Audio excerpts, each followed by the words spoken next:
श्रमदाताले गरेर देखायौं तर त्यो श्रमदातालाई गाली गरेको छ हैन त्यो श्रमदानलाई अपमान गरेको छ श्रमदानलाई अपमान गर्नु भनेको देशलाई अपमान गर्नु हैन जनतालाई अपमान गर्नु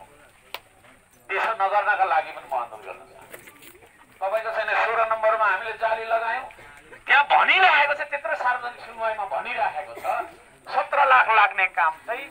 7 लाखमा गर्यौं माल मिटरको चाहिँ हामीले छैन भुक्तानी दिनुपर्छ जालीको लेसिङ तारको अनि त्यसैले अब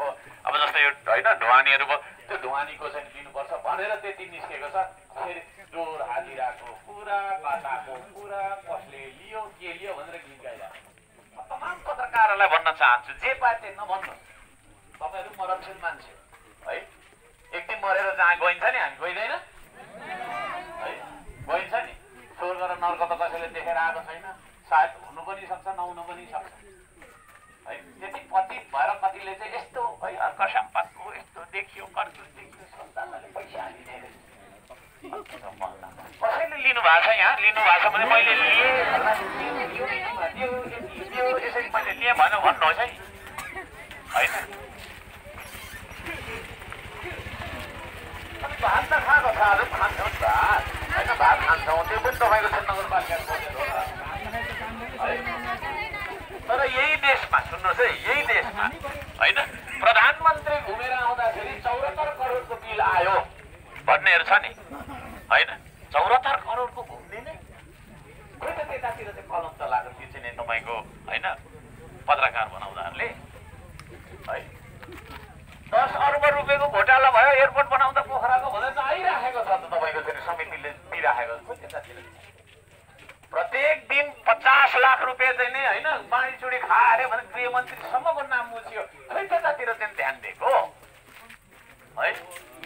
गिरीबन्धुको कुरातिर खोइ ध्यान दिएको दमकटारको कुरातिर खोइ ध्यान दिएको मेलान्तीको कुरा खोइ खोजेको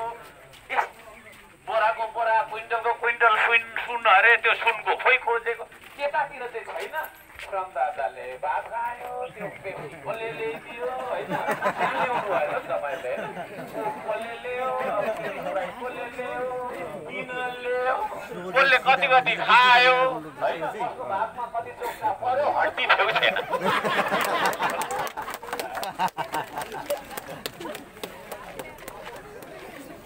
हुन्छ पत्रकार यस्ता पनि हुन्छ तपाईहरु सबैजना अब सचेत रहनुपर्छ नेपाल किन बिग्रेको थाहा छ सच्चा मान्छे बोल्दैन फटामाले बोलिरहन्छ क्या सच्चा मान्छे चाहिँ बोल्न डराउँछ है मलाई त छुट्छ मलाई त कुट्छ भन्छ अनि 1000 जना बस्ने गाउँमा एउटा फटाले शासन गरिरहेको 999 जना मान्छे चाहिँ सहयोग खाइरहेको छ